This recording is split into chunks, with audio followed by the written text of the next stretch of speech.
My mother was born on May 6, 1932 in Kinston, North Carolina. Her parents were Eloise Orman West and Ross West. They were both from that area, and her grandparents were from that area also. My mother grew up in a kind of a small town. I remember her telling me she had a pony. She had lots of relatives there, her grandparents, and she had an older sister, Faye, and then an older brother, William, and a younger brother, Fred, who has passed away. She went to high school there. I know she went to Granger High School. She had a lot of fun with her classmates, and lots of relatives in town also, and a special Aunt Mina and Uncle Buck that were just really special to her, Aunt Mina, and they were sort of like second parents to her. And they also have a daughter, Ann, who came along later, and so it was a lot of closeness there. Mother went to Granger High School, and I think she had a lot of fun. She had some good classmates with whom she's kept contact throughout the years, and graduated. And then after she graduated, she went to the University of North Carolina and took a secretarial administrative course. Then she moved back to Kinston and started working at the Air Force Base there as a secretary. And she said she enjoyed that because there were just very few women and lots of handsome cadets marching by and asking her out and such. She met my father there. And the interesting story about that, if I remember, is she didn't like him. He was showing off to impress her, so that turned her off.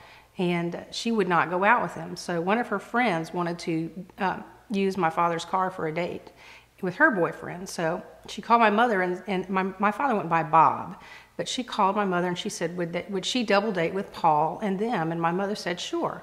And so when my father came to pick her up, she was pretty unhappy about that. And I think she was pretty stone cold in the car. And finally she said he asked her if, I think she said if she just wanted to go home. But then she decided to stick in there. And I guess the rest is history. They dated not very long and then went to meet his parents in Evansville, in the Evansville, Indiana area, which is actually Mount Vernon is the town. And I guess he popped the question in, and they decided to get married because in the meantime, my father had gotten notice that he was supposed to get shipped out to Korea, but the guys weren't supposed to get married, so they had to get married in secret, which they did, and then they remarried for the official Air Force documentation several months later. And after they were married, my father was in pilot training. He was supposed to be transferred to Korea for the Korean War. But his class, the Air Force decided would become instructor pilots. So then they went back to the Texas area, Lubbock, Texas, where my brother and I were born. I was born in 1954 and he in 1956. And then they moved around to another town in Texas. And then we were transferred to Germany, Wiesbaden, Germany. And that was a lot of fun. I think I was about four and a half, and we just loved Germany. The people there were not always friendly, but my mom was good at making friends, and she learned some German, and we would just tromp around to the German towns, and there was a town right below us. We lived on, I guess it was sort of a plateau, I guess would be a good word, because down at the end of the street there were steps cut into the mountain. And we would hike down there and go visit with the people down there and go to different stores and whatnot. And that was fun. And Mom always found fun stuff for us to do. Sometimes we would ride the train to Frankfurt, Germany, go to the, just get out and, go watch the lady who fed the pigeons. And then we'd get on the train and go back home. So that was a good afternoon outing for two kids under 6. And that was a lot of fun. We stayed there for approximately 3 years. I had just started first grade, and then we moved back to the States. My father had been transferred back to Louisiana, to Barksdale Air Force Base, I believe.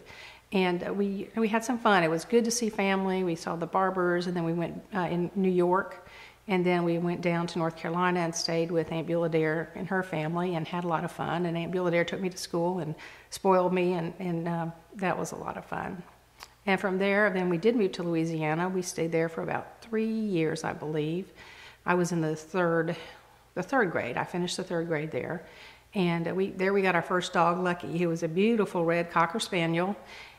Everyone loved to pet him, but then he would bite them. So, except for he bit a lot of people. I guess it's good it wasn't nowadays, or we would have had to do something seriously, like, have legal action against us. I don't know. But he just didn't like people to pet him. I don't know why, except for us. So after about 3 years there, my father was transferred from the fighter pilot to the refueling, the KC-135 pilot section of the Air Force. And because of that, he was going to be refueling planes in Vietnam. The Air Force sent us to Nevada for, I think, 6 weeks. And my father had survival training. He went out in the desert and had to, scrape up whatever he was going to eat. But they sort of were lucky because they ran into a troop of Girl Scouts who fed them. So it wasn't so bad when they were out for that survival training. And then we went to Merced, California for about 3 or 4 months. I started 4th grade there. And we had, that was interesting too, because it was hard to find a place to rent. And my mother, we went to talk to somebody who had a duplex, and the lady was skeptical because of the children and the dogs. And my mother just always stood up for us, and she was like, well, my children are not going to ruin anything. And we left, and then we could not find another place. So we went back to see if that lady would rent to us, and she said, I knew that little, I think she said hothead, but my mother wasn't really a hothead, but she stood up for us that day. And so she had saved the duplex for us, and we did take good care of it. And it was beautiful and a lot of fun. There were fruit trees there, and it was a happy memory. And when we left there, we went to Reynoldsburg, Ohio. That was in 1963, I believe. I was in 4th grade. And that was a beautiful town and a happy part of our lives. We lived on Southwood Avenue and had a lot of fun neighbors, the McCormicks and the Gallaghers, and we stayed there from 4th grade. And then 6th grade, the first day of school, I think, I met a really fun classmate. Her name was Debbie, and as the story turns out, Debbie's mother realized about a week or 2 later that she and I had been born in the same hospital in Texas, that actually our fathers were both in the Air Force and stationed out there. Her father may have been retired by then.